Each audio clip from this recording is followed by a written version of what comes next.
She was 10 weeks pregnant when the billionaire CEO she had helped build from nothing had security escort her out of their $12 million mansion.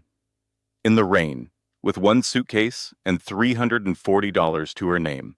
He had already frozen every bank account, already blocked her phone number, already planted fake photographs in a gossip blog to convince the world she was the villain. And his mistress, already wearing white at the charity gala, hand resting on a baby bump, that turned out to be completely fake. But here's what David Hamilton did not know when he threw his pregnant wife into the street. He did not know she had graduated top of her class from Columbia Law School. He did not know that the prenuptial agreement he used to steal everything from her contained a single clause that would destroy him. And he definitely did not know that the woman he dismissed as worthless was about to uncover a corporate fraud so massive that it would collapse his entire empire, land him in federal prison, and cost him every dollar he had ever earned. She did not have a rich father to save her. She did not have powerful connections. She had a retired professor with 3 cats, a kitchen table, and a napkin full of notes. This is not a fairy tale. This is a survival story. And it starts at the bottom. The lesson of this story is simple, but it will stay with you. You do not become powerful by having things. You become powerful by surviving when someone takes everything away. This story is for every woman who has ever been told she was worthless by someone who was afraid of her strength. If this story moved you, if it reminded you of someone you know, or if it gave you something you needed to hear today, leave a comment and tell us which moment hit you the hardest. Share this with a friend who needs to hear it. And if you have not already, subscribe and turn on notifications so you never miss a story like this one. We release new stories every week, and the next one might be the one that changes how you see everything. 3 days before the billionaire CEO kicked his pregnant wife out of their mansion to marry his mistress, Elena Dawson stood in a kitchen that cost more than most people's houses, arranging a tiny pair of yellow baby shoes next to a handwritten card that read, "Hello, Daddy." She had rehearsed this moment for 2 weeks. The eggs Benedict were perfect. The fresh squeezed orange juice sat in the crystal glasses they only used for anniversaries. She had even bought a onesie that said "Future CEO" because David would love that. He loved anything that reflected his own ambition back at him. And Elena had spent 7 years learning to be that mirror.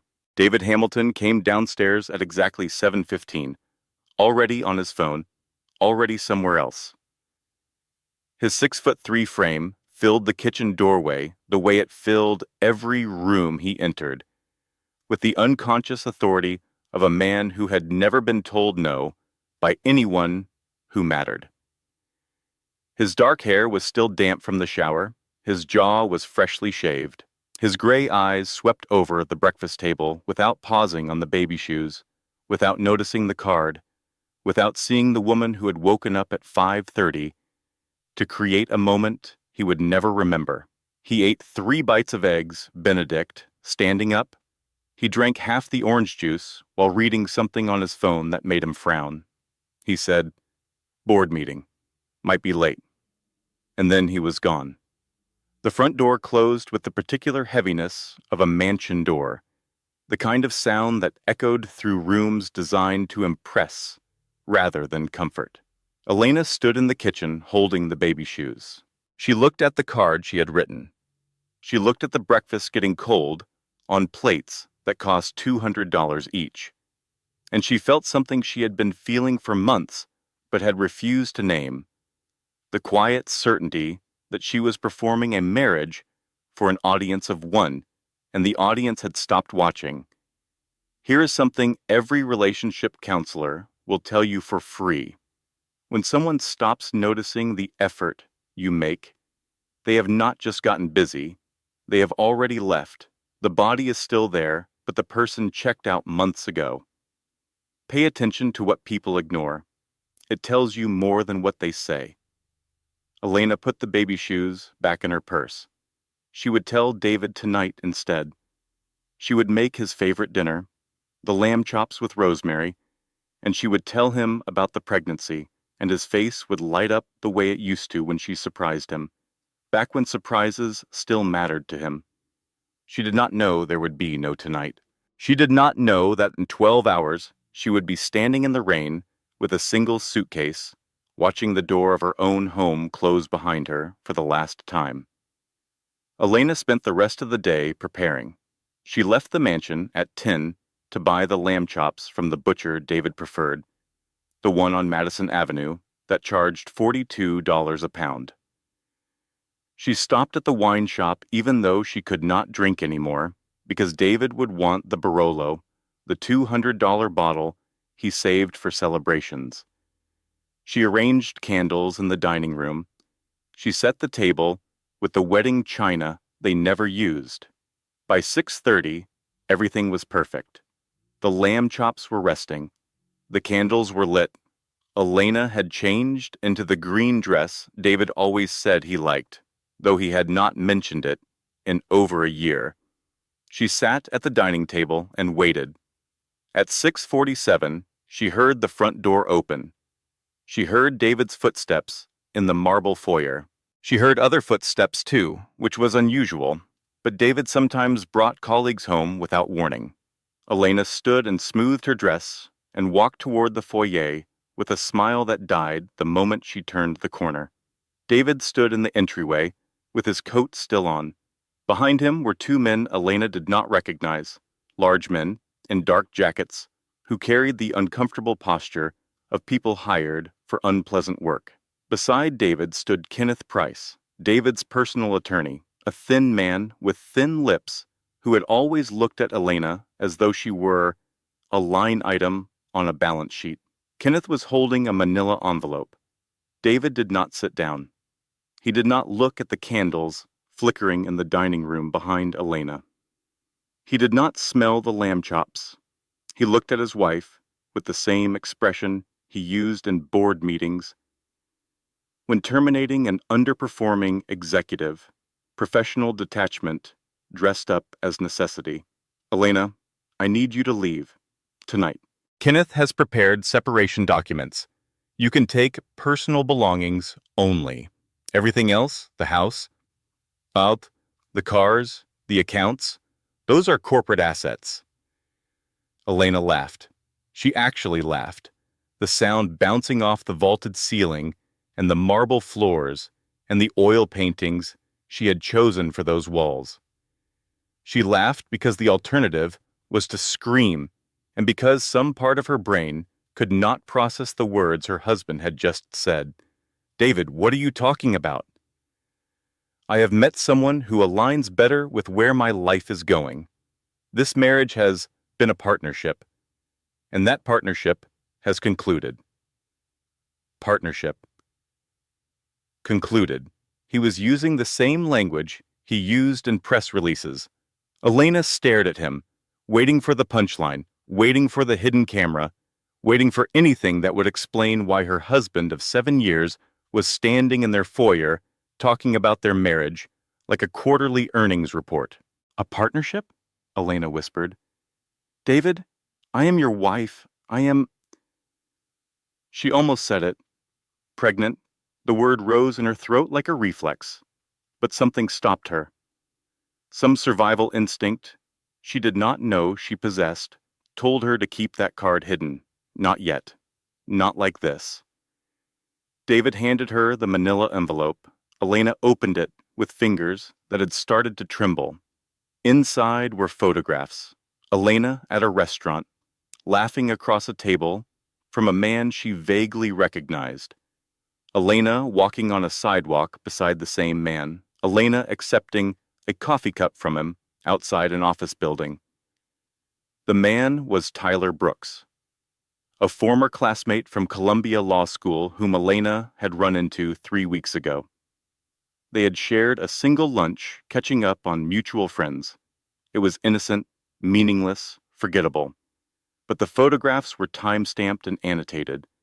Multiple dates, multiple locations, a pattern manufactured from coincidence.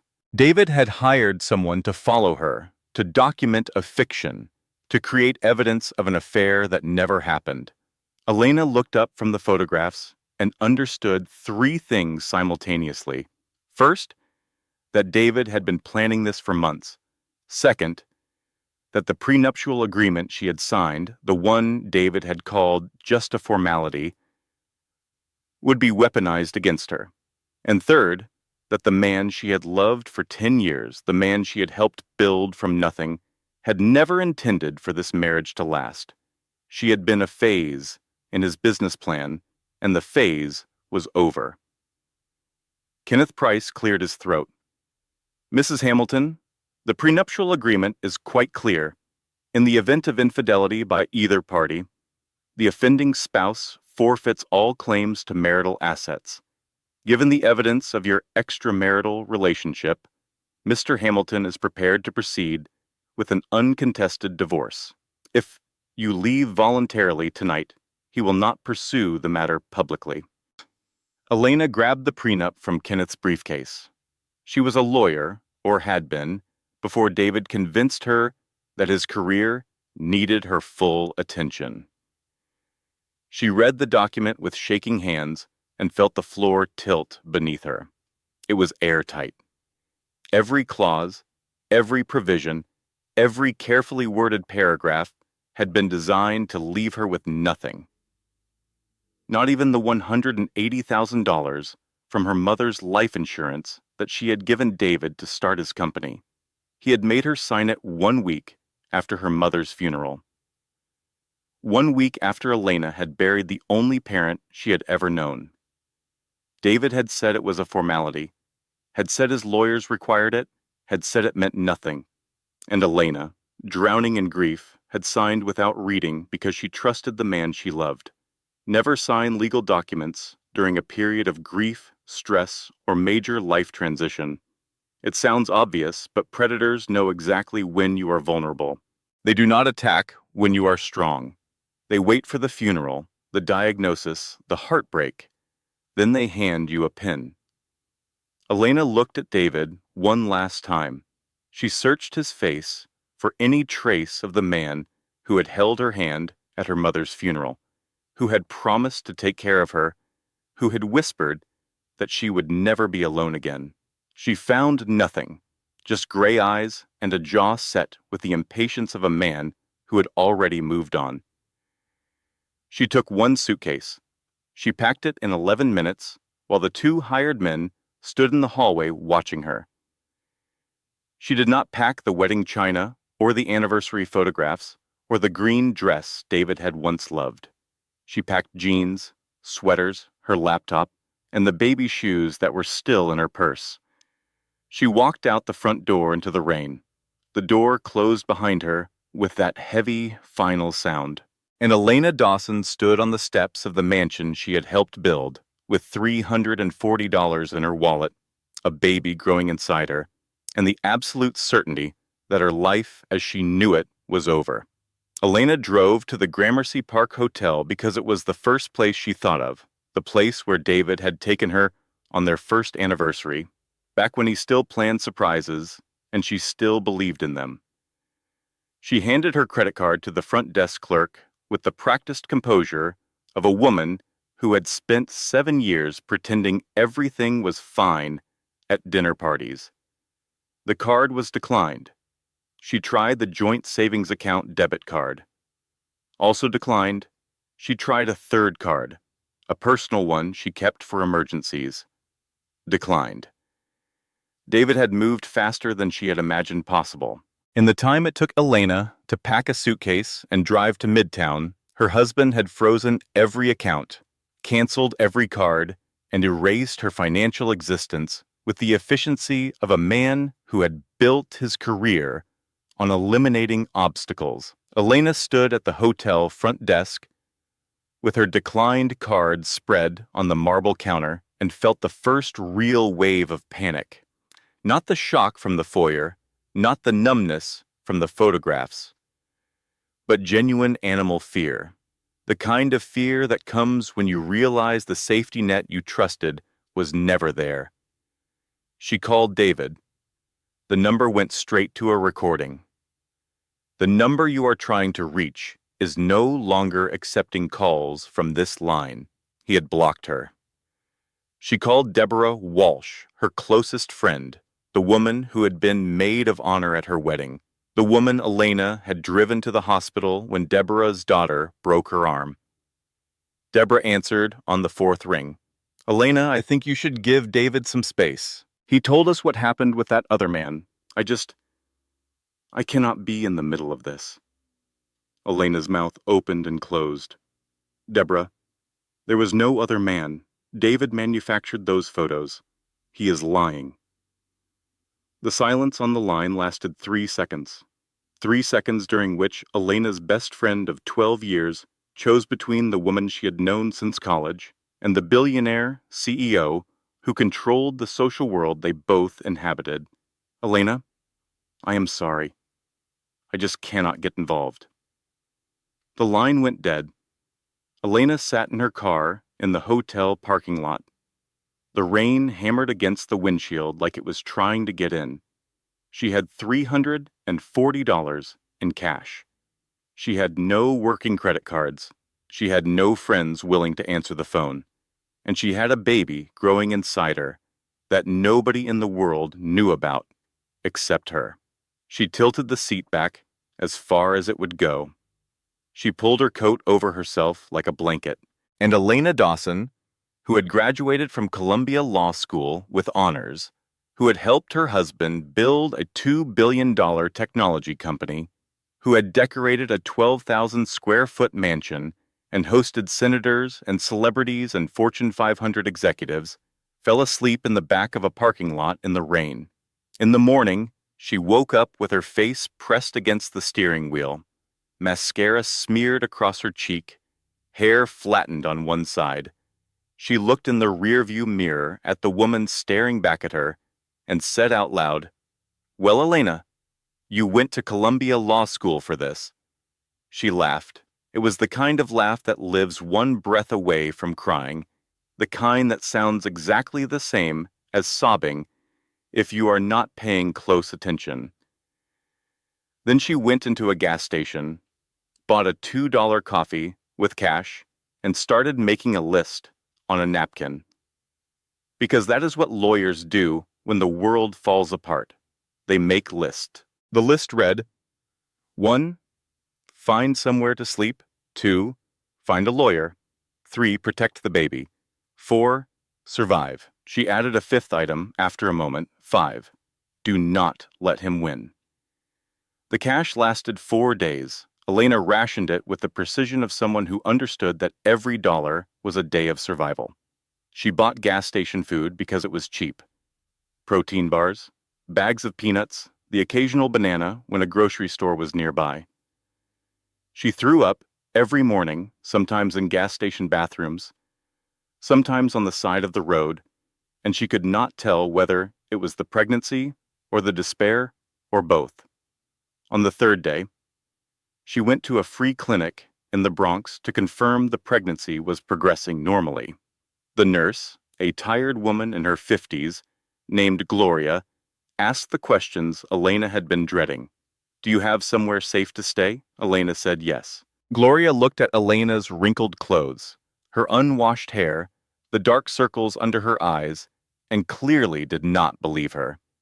Gloria handed Elena a business card without comment. It was for a women's shelter in the South Bronx. Elena stared at the card.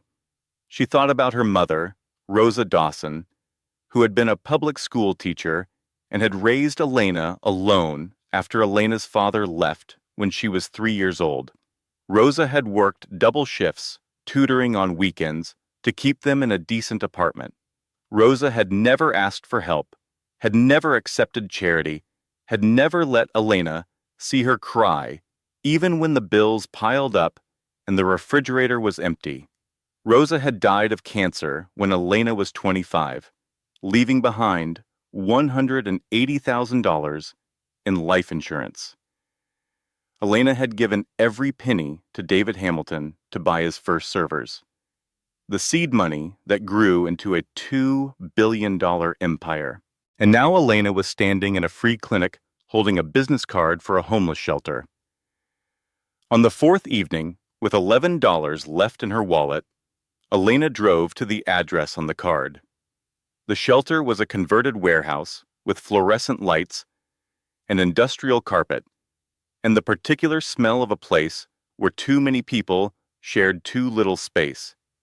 The intake worker, a young woman with kind eyes and a clipboard, asked Elena her name. Elena started to say, Elena Hamilton, the name she had used for 7 years, the name on her frozen credit cards and her canceled cell phone plan, and the mansion she could no longer enter. Then she stopped.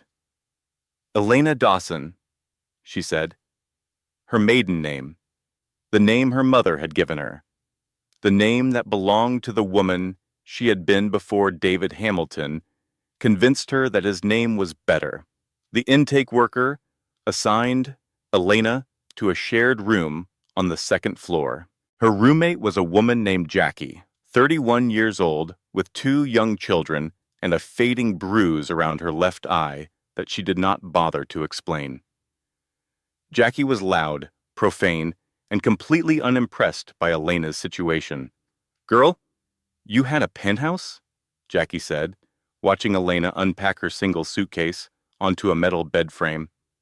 I had a studio apartment, and he still found things to throw at me. At least your man used lawyers instead of lamps. Elena almost smiled. Almost. There is a number every woman should know. The National Domestic Violence Hotline, 1-800-799-7233. And here is something people do not talk about enough. Abuse is not always physical. Financial abuse, isolation from friends, controlling legal documents, manufactured evidence. That is abuse, too. If someone is systematically dismantling your ability to survive without them, that is not a relationship. That is a hostage situation. 1 week after the billionaire CEO kicked his pregnant wife out of their mansion, Elena sat in the shelter's common room and watched the news that completed her humiliation. David Hamilton, CEO of Hamilton Technologies, photographed at a charity benefit with a woman identified as Tiffany Cole, 27, the company's vice president of marketing. The reporter described Tiffany as David's longtime companion and noted that Hamilton had recently separated amicably from his wife. But the real damage came from Christine Hamilton, David's younger sister, who ran the company's public relations division.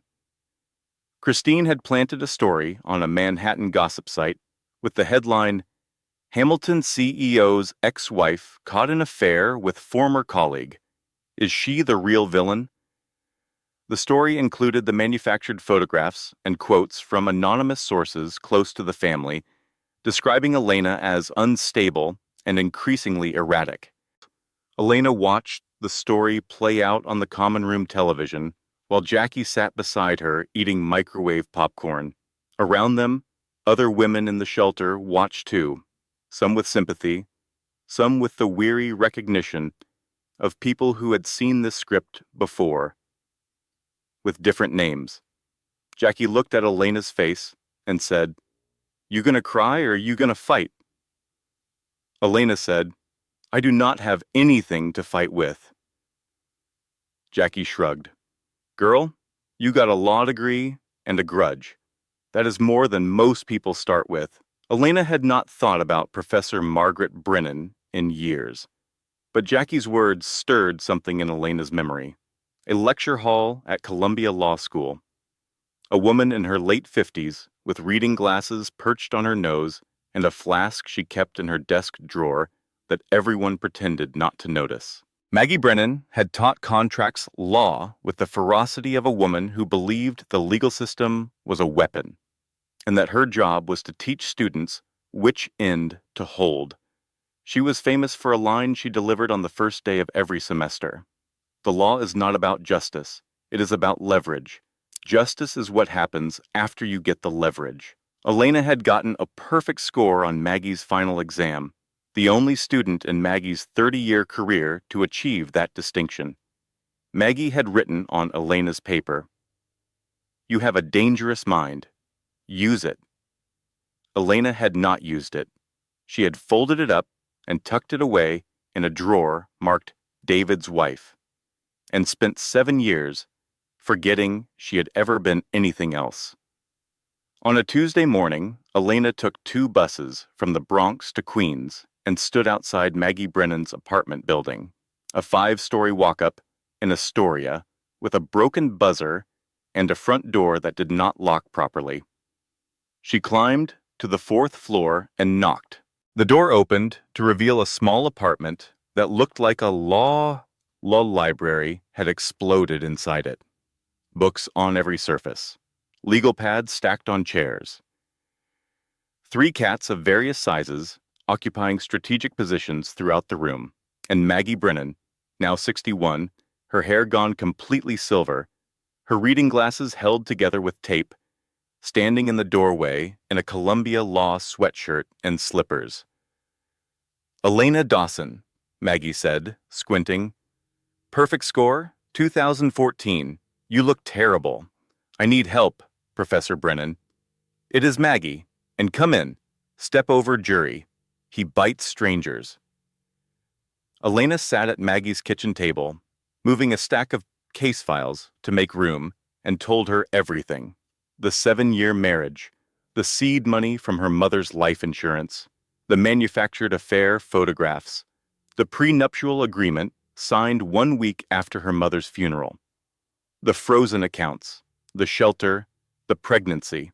Maggie listened without interruption, which Elena remembered was her style. She asked no clarifying questions. She made no sympathetic noises. She poured herself coffee from a pot that looked like it had been brewing since morning, and listened with the focused attention of a woman dissecting a legal problem. When Elena finished, Maggie picked up the prenuptial agreement and read it. She read it once quickly, then again slowly, making small marks in the margins with a pencil. Then she put it down, took off her glasses, and rubbed her eyes. "This prenup is a masterpiece of cruelty," Maggie said. "Whoever drafted this wanted you to have nothing, absolutely nothing. They anticipated every angle, every challenge, every possible claim you could make. It is the most thorough piece of legal destruction I have read in 40 years of practice." Elena's stomach dropped. "So there is nothing you can do?" "I did not say that." Maggie put her glasses back on. "Here's the thing about masterpieces. They are built by humans, and humans make mistakes. I need 3 days and a lot of coffee." Elena asked how much Maggie charged. She had $11. "My hourly rate was $400 when I was practicing. For a student who got a perfect score on my final exam and is currently living in a shelter while pregnant, I will take payment in the form of watching that smug bastard's face when we nail him. That is worth more than money. Every contract has a weakness. Every legal document was written by a person who is tired, or rushed, or overconfident. If you ever sign something you regret, do not assume it is unbreakable.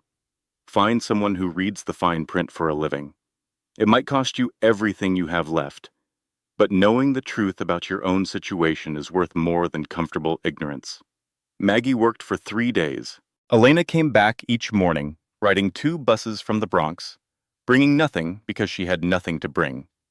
She sat at the kitchen table and watched Maggie read, cross-reference, and mutter to herself while the 3 cats, judge, jury, and executioner, observed from various perches. On the 3rd evening, Maggie called Elena at the shelter. Her voice had changed. The academic detachment was gone, replaced by something that sounded almost like excitement.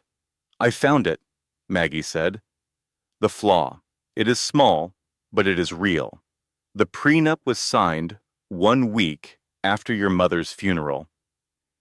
You were demonstrably under emotional duress. More importantly, David's lawyer, Kenneth Price, was required by New York law to advise you to seek independent legal counsel before signing. There is no record that he did so, no signed waiver, no documentation of any kind. What does that mean? It means the prenup is potentially voidable, not automatically void, but challengeable. If we can demonstrate duress and lack of independent counsel, we can get a judge to throw it out.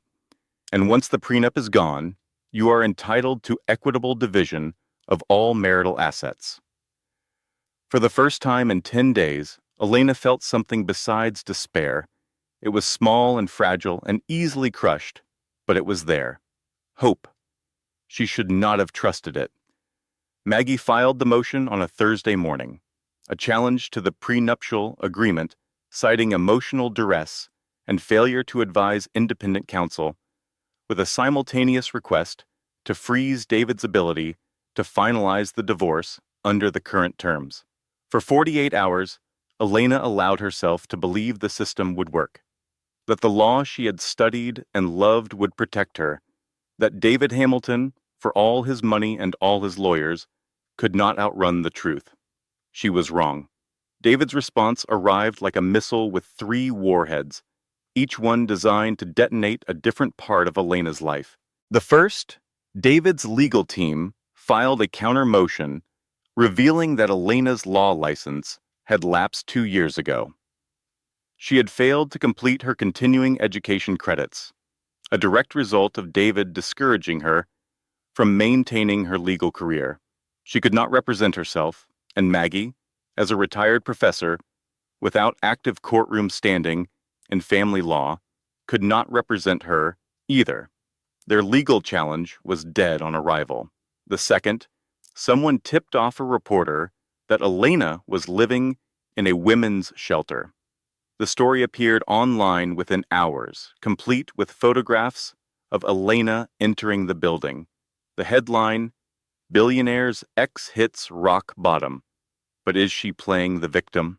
Christine Hamilton was quoted saying Elena was staging poverty for sympathy in the divorce proceedings.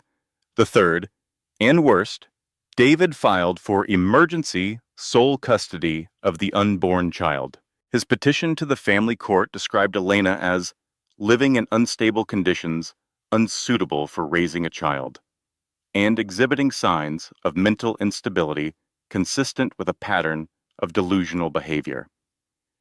He was using the shelter against her, using her poverty, the poverty he had manufactured, as evidence that she was an unfit mother. Elena read the custody petition in Maggie's kitchen at 11 o'clock at night. The document described her as delusional, financially irresponsible, and a danger to the well-being of her unborn child. Every word had been chosen to reduce her from a person to a diagnosis, from a mother to a risk factor. She put the document down on the kitchen table. Judge the cat walked across it, leaving a paw print on the section about mental instability. "He's going to take my baby," Elena said. Maggie was quiet for a long time. The apartment was still except for the sound of jury purring on the windowsill and the distant noise of a television in a neighboring apartment. "Not if we burn his house down first," Maggie said, legally speaking. "Maggie, we do not have a match, let alone a fire." "Then we will make one." Maggie pulled a yellow legal pad from the stack on her kitchen counter and slapped it on the table, hard enough to startle executioner off the chair. "We cannot fight David Hamilton in court," Maggie said. "He has more lawyers than we have cats, and I have 3 cats. But every billionaire has enemies. We do not need to beat David. We need to find the people who already want to beat him and give them a reason." Elena stared at the legal pad. A month ago, she had been arranging candles for a pregnancy announcement dinner. Now she was planning corporate warfare. From a kitchen table in Queens, with a retired professor and 3 judgmental cats. "I am a lawyer," Elena said slowly. "Or I was. Or I I know how to read filings. I know how to trace corporate structures. Now you are thinking, David Hamilton runs a public company. That means every financial filing, every proxy statement, every executive compensation disclosure is available if you know where to look. The information is not hidden. It is just buried in boring documents that nobody reads. Maggie pushed her ancient laptop across the table. Start reading. Elena began with Hamilton Technologies' public SEC filings. She read proxy statements, quarterly earnings reports, and footnotes that most investors skipped. She cross-referenced subsidiary financials with the parent company's consolidated reports.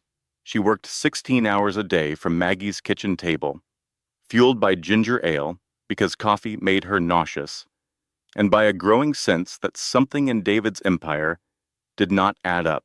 On the fourth day, she found it. Hamilton Technologies had been reporting inflated revenue numbers for 3 consecutive quarters. The discrepancies were subtle, not the kind of obvious fraud that triggered automatic regulatory alerts, but rather a pattern of aggressive accounting that pushed revenue recognition forward from future quarters into current ones. Each individual adjustment was technically within the bounds of accounting flexibility.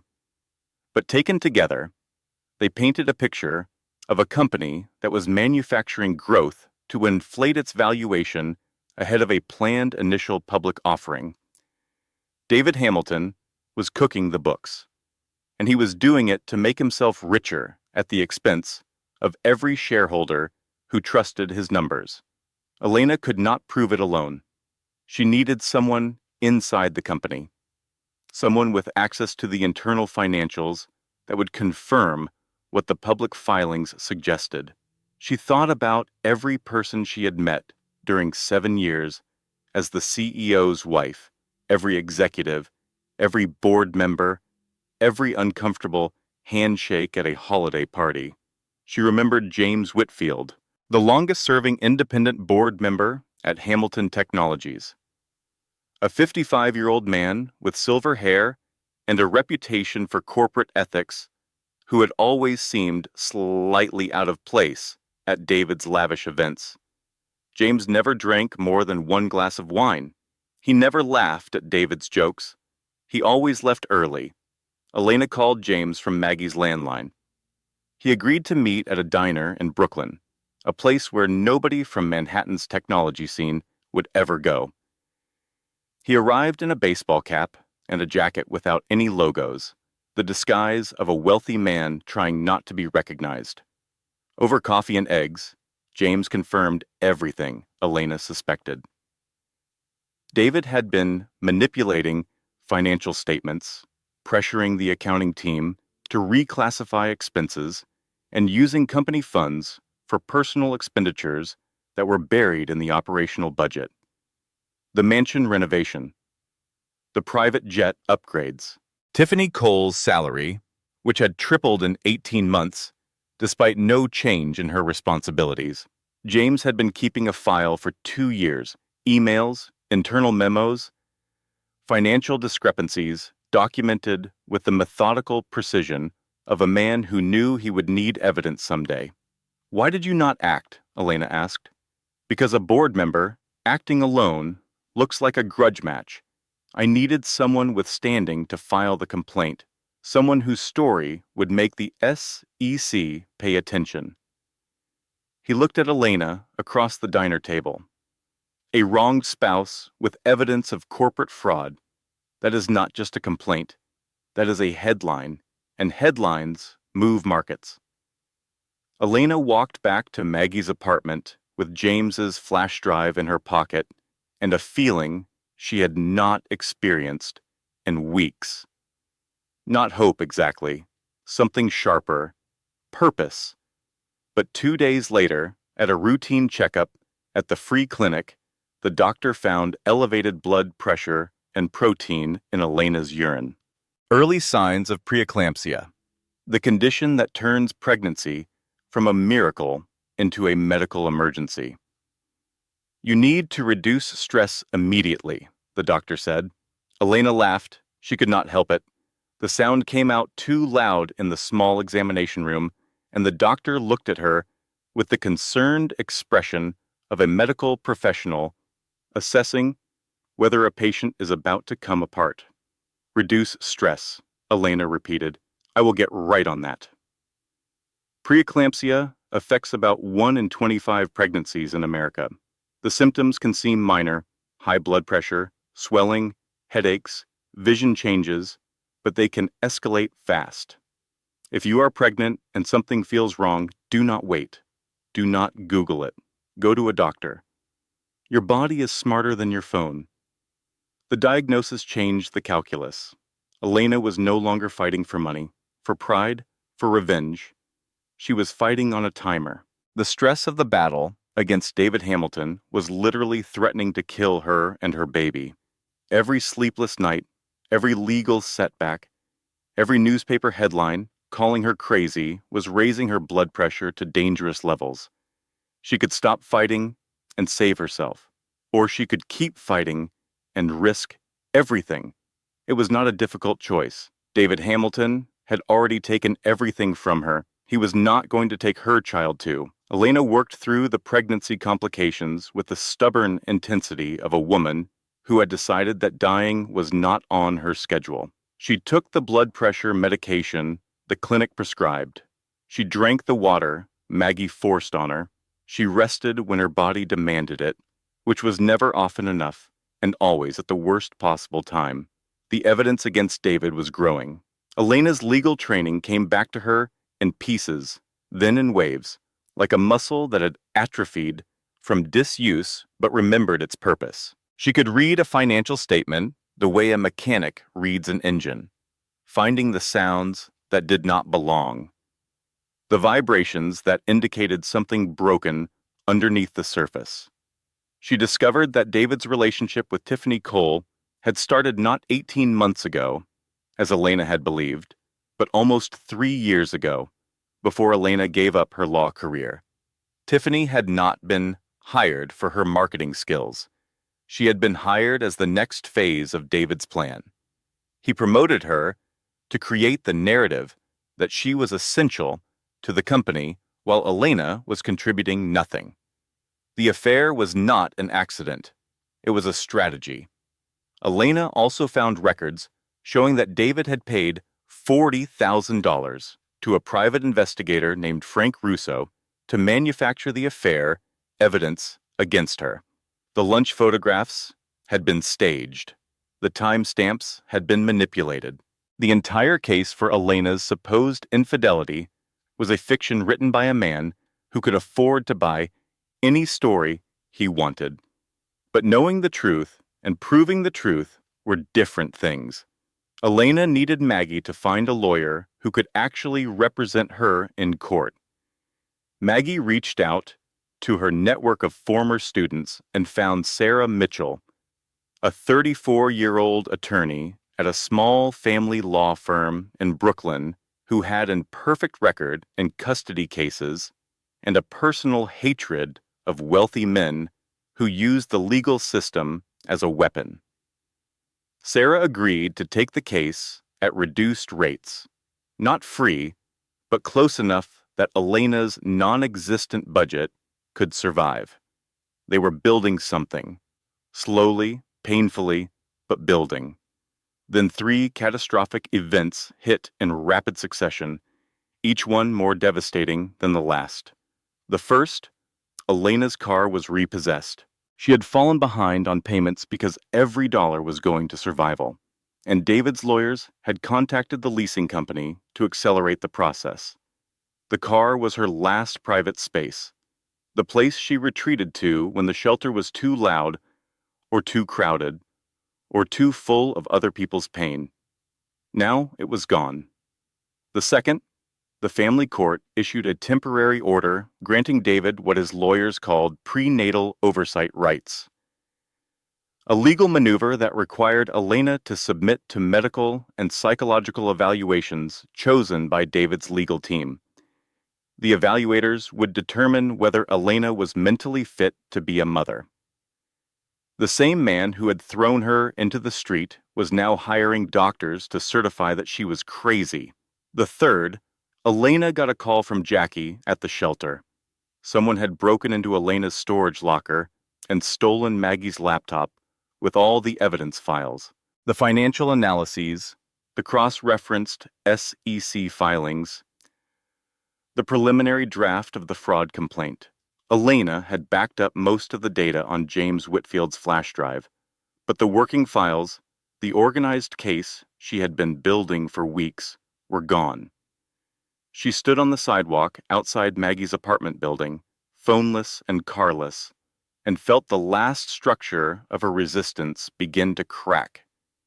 She had survived being kicked out. She had survived the shelter, the headlines, the custody threat. But this, losing her evidence, losing her transportation, losing her ability to even fight the evaluation order, this was the moment Elena Dawson came closest to giving up. She climbed the 4 flights to Maggie's apartment and sat on the kitchen floor at 2 a.m. with her back against the refrigerator. The linoleum was cold and faintly sticky. Judge the cat sat on her lap uninvited, which was unusual because Judge normally bit anyone who sat on the floor. Perhaps he recognized a fellow creature at the bottom of its options. Maggie found her there 20 minutes later. The old professor did not ask what happened. She saw Elena's face and understood. She lowered herself to the kitchen floor with the careful movements of a 61-year-old woman whose knees did not approve of grand gestures, and sat beside her former student. They were quiet for a long time. "My second husband left me for his dental hygienist," Maggie said finally. "I spent 6 months eating nothing but cereal and watching Judge Judy. Then I got up and became the most feared contracts professor at Columbia Law School." She paused. "You know why?" "Why?" "Because cereal gets boring after 6 months." Elena laughed. It was small and broken and wet with tears, but it was a laugh. "We lost a battle," Maggie said. "We did not lose the war. Now get off my floor. My back cannot handle this." Elena's pivot came not from strength, but from exhaustion. She was too tired to fight David's way with money and lawyers and brute force, so she would fight her own way with information, patience, and the one advantage David never counted on. Elena knew how he thought. She rebuilt the case from Maggie's kitchen table using the backup data from James Whitfield's flash drive and publicly available records. Instead of relying on stolen corporate documents, she tracked David's personal spending through property records, vehicle registrations, and the social media accounts of everyone in his orbit. Tiffany Cole, it turned out, was an aggressive Instagram user. She posted photographs of every gift David gave her, every restaurant they visited, every luxury item she acquired, a $15,000 handbag, a weekend in Aspen, a diamond bracelet from a jeweler whose invoices Elena could cross-reference against Hamilton Technology's corporate expense accounts. Maggie watched Elena screenshot Tiffany's posts with the intensity of a forensic accountant. "In my day," Maggie said, "mistresses had the decency to be discreet. This woman is posting evidence of corporate embezzlement with a Valencia filter." Elena was deep in expense report analysis when her phone buzzed with an unknown number. She almost did not answer. Unknown numbers had become a source of dread, usually process servers, or hostile journalists, or David's lawyers with another legal filing designed to crush her. She answered anyway. "Elena, it is Tiffany. Tiffany Cole, please do not hang up." Elena did not hang up. She pressed the phone harder against her ear and reached for a pen. Tiffany wanted to meet. Secretly, Elena's every instinct screamed trap. Maggie agreed. If it smells like a trap, looks like a trap, and calls you from a blocked number, it is a trap. But Elena went, because she was out of better options, and because something in Tiffany's voice, a crack in the polished confidence, sounded familiar. It sounded like Elena 3 weeks ago. They met at a coffee shop in Hoboken, across the river from Manhattan, far enough from David's world that the chances of being recognized were small. Tiffany arrived wearing sunglasses indoors and a scarf wrapped high on her neck. When she removed the sunglasses, her eyes were red-rimmed. When she unwrapped the scarf to take a sip of coffee, Elena saw the bruise on her wrist, finger-shaped and dark. Tiffany's hands shook as she set down the coffee cup. "He is doing to me what he did to you," Tiffany said, "and I am not even really pregnant." The pregnancy announcement, the tender belly touches at the charity event, the entire narrative of David's new family, it was all fabricated. David had instructed Tiffany to fake the pregnancy to create urgency for the divorce and public sympathy for his new relationship. Tiffany had agreed because David promised her the Chief Marketing Officer title after the IPO, a position that would make her career. But then Tiffany discovered the financial fraud herself. David had told her the IPO numbers were solid. She had built marketing campaigns, press materials, and investor presentations based on those numbers. If the SEC investigated, Tiffany would be criminally liable as an officer of the company, and David had structured everything, the email chains, the approval signatures, the internal memos, so that she, not he, would take the fall.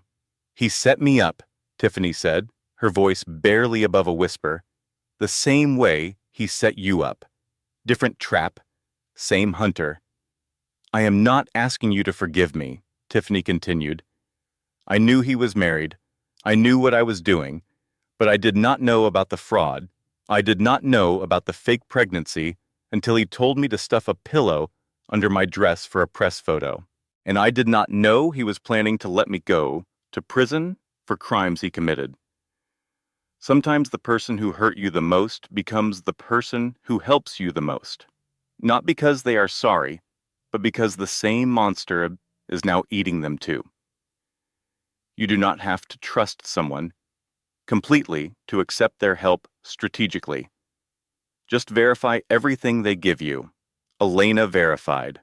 Over the following week, Tiffany provided internal emails, original financial reports, alongside the doctored versions David submitted to the SEC, and audio recordings she had made on her phone during meetings where David explicitly instructed staff to alter quarterly numbers. The case against David Hamilton was no longer a theory. It was a demolition plan. Elena, Maggie, and Sarah Mitchell compiled the evidence into a formal SEC complaint. They coordinated with James Whitfield, who confirmed that 3 other board members had been privately expressing concerns about David's management. The board was ready to act. They just needed a catalyst. Elena filed the complaint on a Tuesday. The SEC opened a formal investigation by Thursday.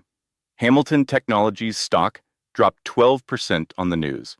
Financial journalists began calling David's office. The board convened an emergency session. James Whitfield called Elena that Friday evening. His voice was warm, almost paternal. "It is working, Elena. David is panicking. The board is meeting Monday to vote on his removal. You did it." Elena hung up and allowed herself, for the first time since the night David kicked her out, to feel like she might survive this. She pictured a small apartment somewhere, a nursery with a window, her daughter growing up knowing her mother had fought back. She even smiled, sitting at Maggie's kitchen table, with Judge purring on her lap, and the setting sun throwing orange light through the dirty window. She should not have smiled. James Whitfield drove to David Hamilton's mansion on Saturday morning, 24 hours before the board vote that was supposed to end David's career.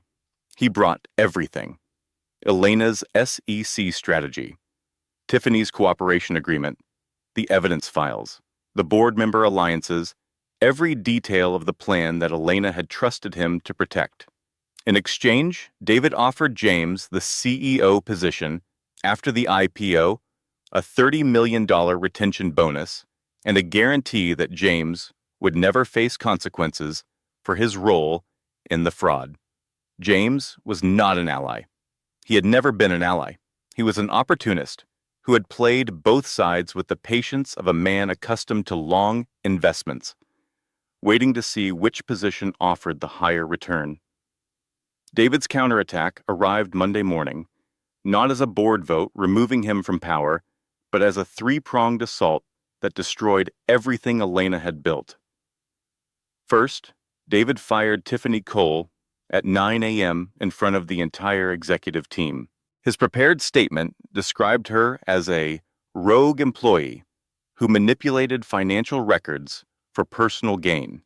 He released carefully edited versions of her recordings, cut and rearranged to make Tiffany sound like the mastermind of the accounting fraud.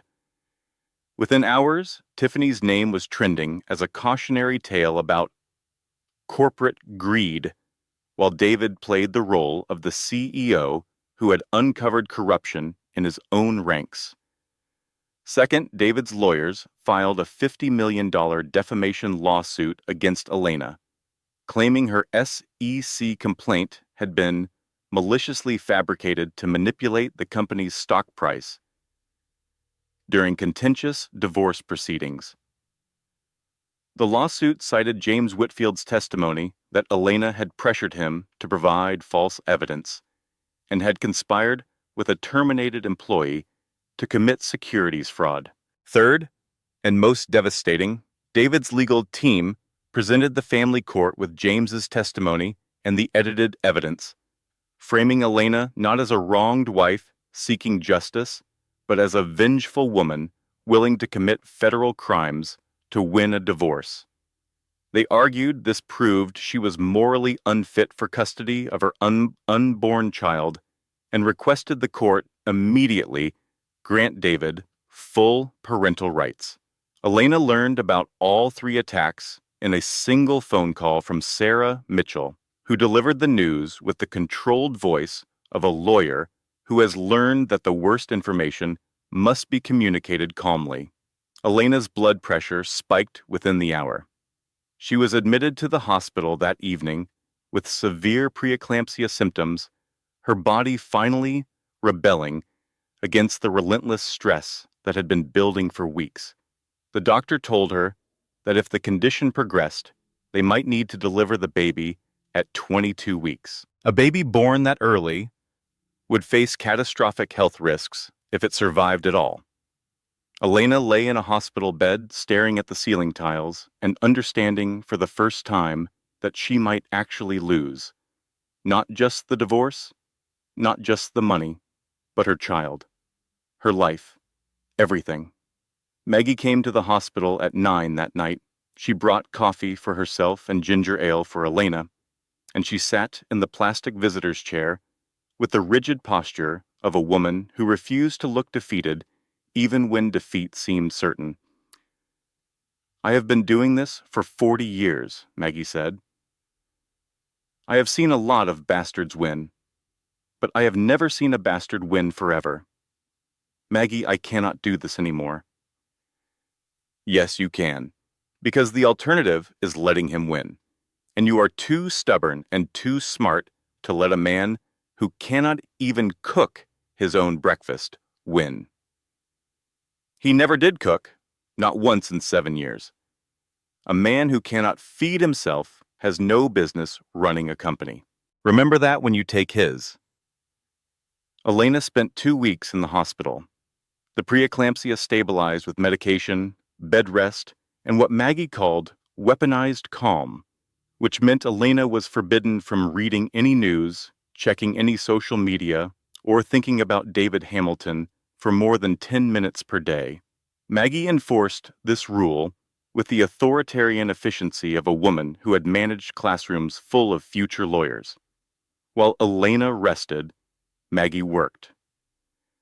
There is a particular kind of brilliance that emerges from age and experience and having absolutely nothing left to prove. Maggie Brennan was 61 years old, lived alone with 3 cats, and had no career to protect, no reputation to maintain, and no patience for men who confused money with intelligence. She sat at her kitchen table every night and read every document, every filing, every footnote, every single word of the prenuptial agreement that David's lawyers had drafted to destroy Elena. And on the 9th night, she found it. The prenuptial agreement contained a morality clause, standard in high net worth divorces, that stated the entire agreement would be voided if either party engaged in fraud, material deception, or financial malfeasance during the marriage. David's lawyers had included this clause to protect David. They never imagined it could be turned against him. Why would they? David Hamilton controlled every aspect of his marriage, his company, his public image. The idea that his wife would ever uncover evidence of his fraud was laughable. She was, after all, just a wife, but David had committed fraud. He had manufactured evidence of Elena's infidelity. He had manipulated financial statements at Hamilton Technologies. He had orchestrated a fake pregnancy with Tiffany Cole. He had used company funds for personal expenses. Every single one of these acts constituted material deception or financial malfeasance during the marriage. The prenup did not just become voidable. Under its own terms, it self-destructed. And when it self-destructed, Elena was entitled not to nothing, not to a settlement negotiated from weakness, but to a full, equitable division of all marital assets, including David's shares in Hamilton Technologies. Maggie called Elena at the hospital. Her voice had the careful control of someone trying very hard not to shout with excitement in a small apartment at midnight. Elena, I found the match and the gasoline, and the fire department will not be able to save him. Elena did not rush. She had learned that lesson at a cost she would carry for the rest of her life. James Whitfield's betrayal had taught her that allies could become enemies, that hope could become a weapon used against you, and that the only person she could trust completely was herself. She spent 4 weeks recovering, stabilizing her health, and quietly rebuilding her case from Maggie's apartment. She contacted Tiffany again. Tiffany, now unemployed, publicly humiliated, and facing David's legal threats, had nothing left to lose and everything to gain from Elena's success. She provided new evidence she had held back the first time, including a recording of David explicitly instructing her to fake the pregnancy and a text message thread in which David discussed getting rid of Elena permanently through the custody battle. Elena also contacted the SEC directly, bypassing the board entirely. She provided the original unedited evidence alongside proof of James Whitfield's betrayal. The SEC investigator assigned to the case, Catherine Reeves, listened to Elena's presentation for 2 hours without interruption. Ms. Dawson, Catherine said when Elena finished, I have seen a lot of corporate fraud. This is the first time I have seen a CEO commit fraud against his own wife and his own shareholders simultaneously. That takes a special kind of arrogance. Maggie, watching Elena work at the kitchen table, surrounded by legal pads and evidence files, observed, You know, when I invited you to use my apartment, I did not realize I was opening a law firm. Judge just threw up on your motion for discovery, by the way. Which judge? Elena asked without looking up. The cat. Elena filed 3 simultaneous legal actions on a Friday afternoon at 4:45, 15 minutes before courts closed for the weekend. This was deliberate. David's legal team would not see the filings until Monday morning, giving Elena 48 hours of silence before the storm.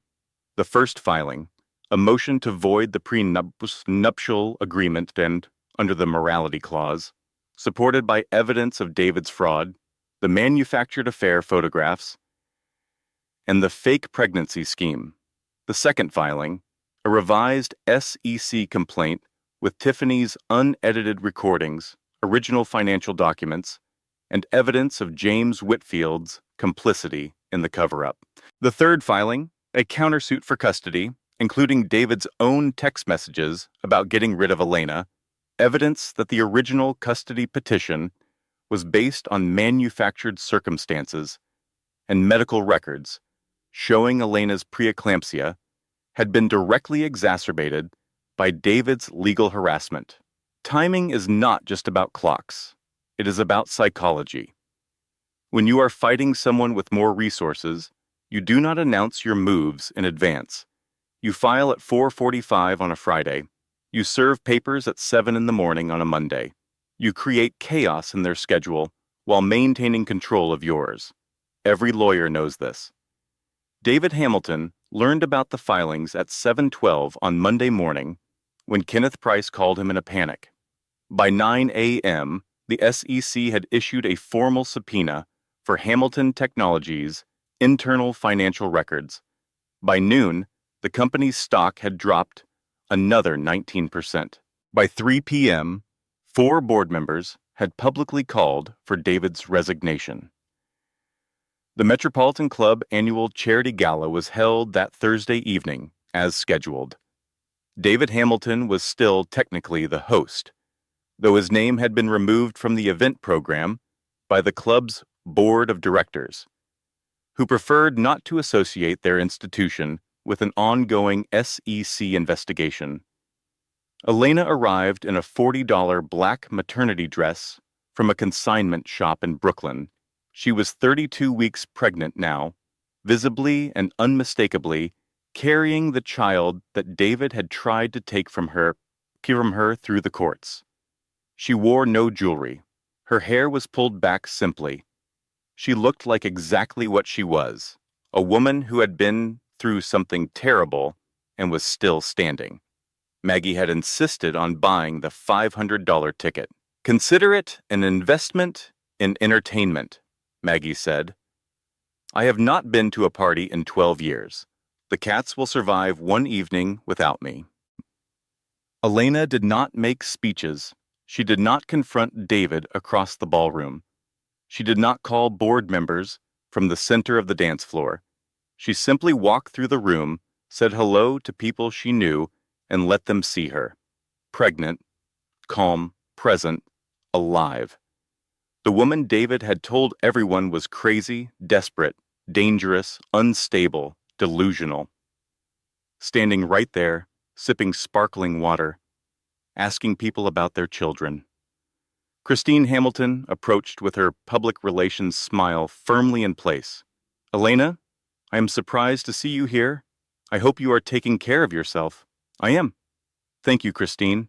How is the PR department handling the SEC investigation?" Christine's smile did not change, but something behind her eyes went very still. She excused herself and walked directly to David, who stood near the bar with the hunted expression of a man who has just realized he is surrounded. David saw Elena across the room. He did not approach. For the first time in their entire relationship, David Hamilton was afraid of his wife. The board meeting the following Monday was brief and decisive. Sarah Mitchell presented the evidence, the unedited recordings of David instructing employees to alter financial documents, Tiffany's testimony about the fake pregnancy, the manufactured affair photographs traced back to the private investigator David had hired, James Whitfield's deal with David, documented through emails James had been foolish enough to send from his corporate account. The vote was unanimous. David Hamilton was removed as CEO of Hamilton Technologies. James Whitfield was removed from the board. Both were referred to the Department of Justice for criminal investigation. David called Elena from the hallway outside the boardroom. She answered. "You destroyed everything," David said. Elena was quiet for a moment. She could hear the echo of the hallway, the distant sound of elevators, The muffled voices of board members discussing a company that no longer had a leader. No, David, you destroyed everything. I just made sure people found out. Family Court. Judge Barbara Thornton's courtroom on the 9th floor of the Manhattan Family Court building. A room with fluorescent lighting and scuffed wooden benches and the particular atmosphere of a place where families are officially taken apart. Elena sat at the plaintiff's table with Sarah Mitchell. David sat across the aisle with Kenneth Price and two other attorneys from a firm that charged $1,200 an hour. The imbalance was visible, intentional, and ultimately irrelevant. Judge Thornton had read everything.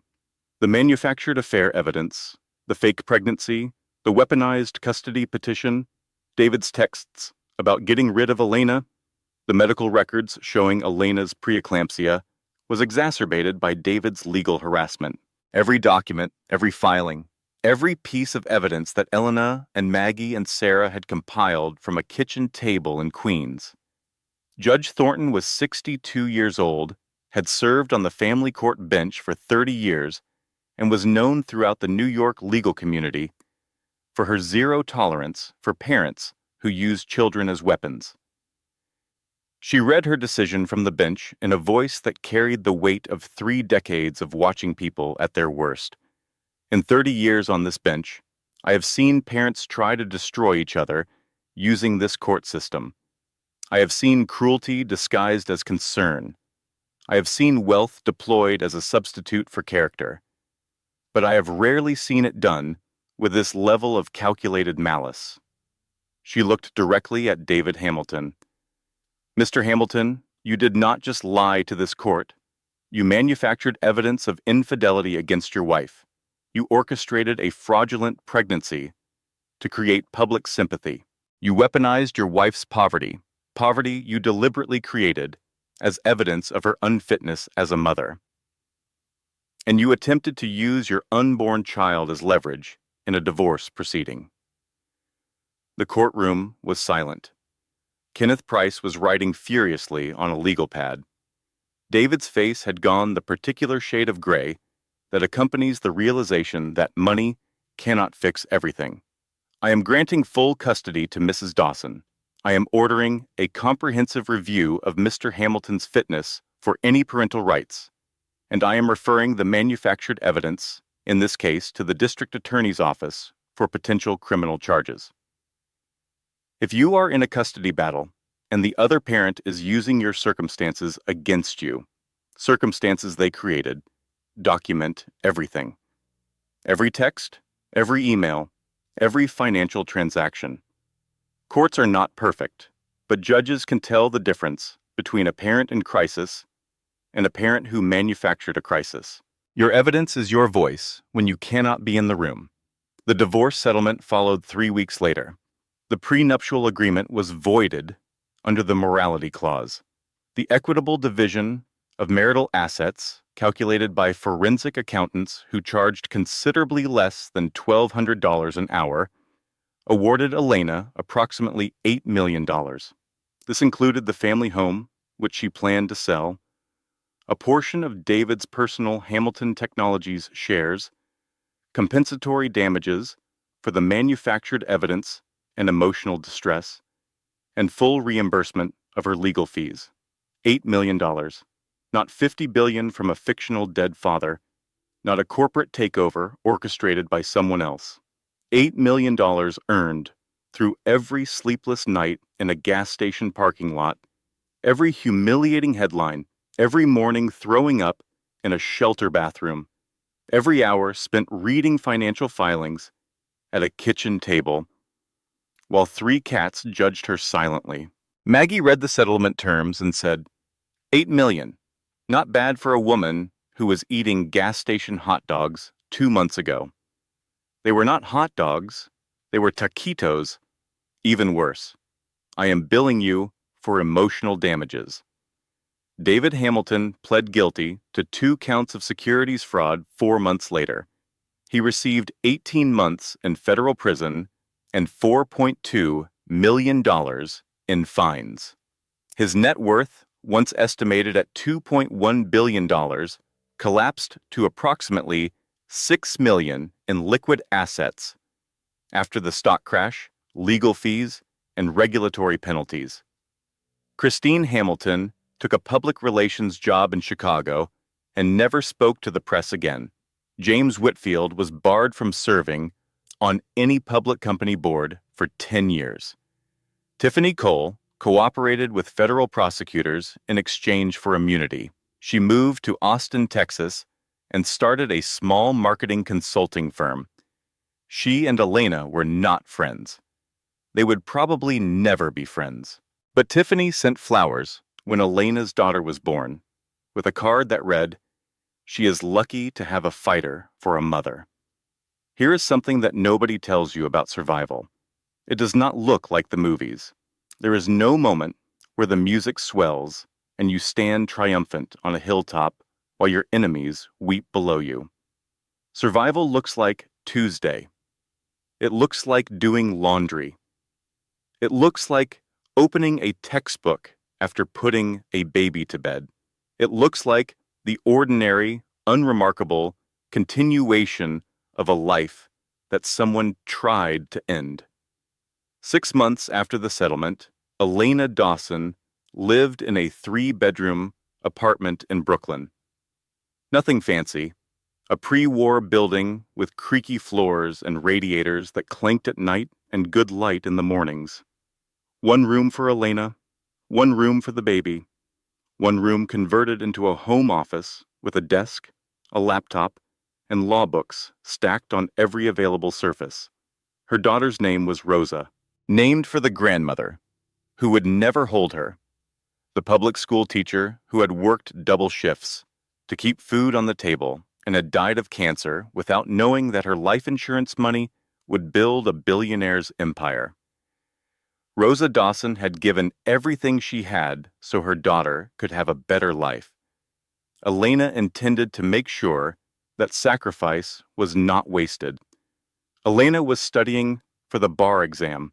She had let her law license lapse during her marriage, had let David convince her that his career was more important, that her skills were better used supporting his ambitions than building her own. That was finished now. She studied every night after Rosa fell asleep, reading case law and contract theory by the light of a desk lamp while her daughter breathed softly in the next room. Maggie was helping her prep, which mostly consisted of Maggie calling at random hours to quiz Elena on contract law, while 1 or more cats made noise in the background. Their study sessions were loud, argumentative, and punctuated by Maggie's observations about the general inadequacy of the modern legal profession. On a Thursday evening in October, Elena sat on the floor of her apartment with Rosa sleeping in her arms. The apartment was quiet except for the radiator and the faint sound of traffic on the street below. There were law books on the coffee table and baby toys on the floor and a framed photograph of her mother on the bookshelf. Her phone buzzed. A text from Maggie. "Stop staring at that baby and study. Contracts exam is in 3 weeks. Also, Judge threw up on your textbook again. I am not buying you another one," Elena typed back. "Tell Judge I will bill him for damages." She looked down at Rosa. The baby's face was peaceful in sleep, unaware of the war that had been fought over her existence, the courtrooms and legal filings, and hospital beds and shelter cots that had marked her journey into the world. Rosa would grow up knowing none of it. She would grow up knowing only that her mother loved her, that her grandmother's name was worth carrying, and that the apartment with the creaky floors and the good morning light was home. Elena thought about the mansion on the Upper East Side, the 12,000 square feet of imported marble and designer furniture, and the particular emptiness of rooms built to impress rather than comfort. She thought about the baby shoes she had set on the breakfast table, the ones David never noticed. She thought about the woman she had been that morning, arranging candles and rehearsing announcements for a man who had already decided to destroy her. That woman was gone, not destroyed, transformed. stripped down to the essential elements by a process that felt like demolition, but was actually renovation. Elena Dawson had discovered that the woman underneath the marriage, underneath the mansion, underneath the 7 years of performing someone else's idea of her value, was stronger than anyone had imagined. Stronger than David had imagined. Stronger than Elena herself had imagined. You do not become powerful by having things.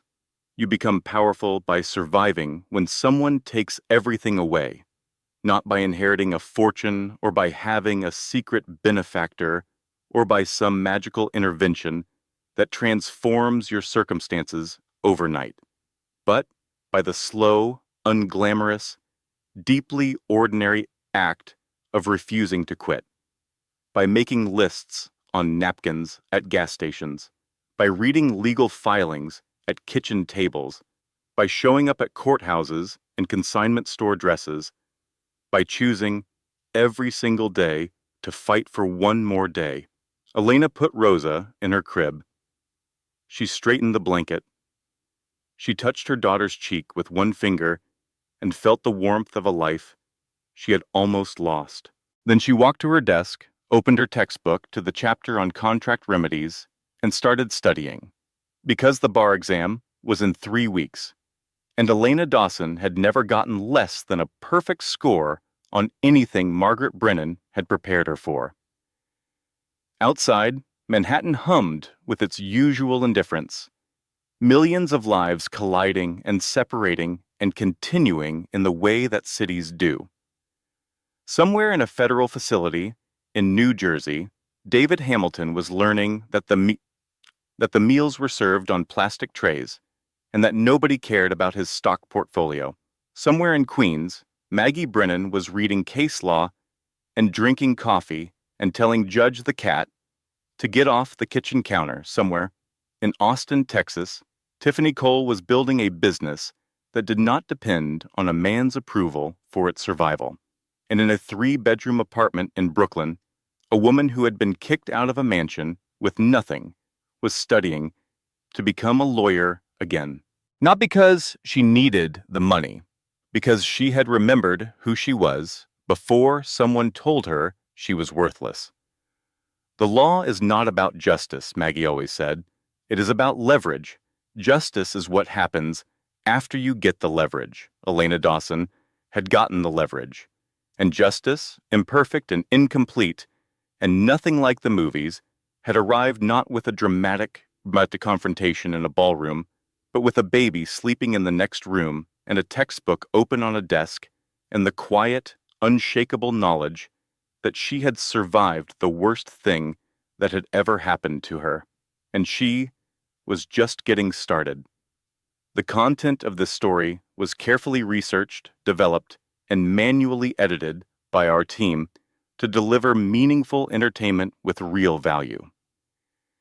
Every detail, from the legal strategies to the medical information, was crafted to ensure that this story does more than just entertain. It educates, inspires, and reminds you that the most powerful weapon a woman can carry is the refusal to give up.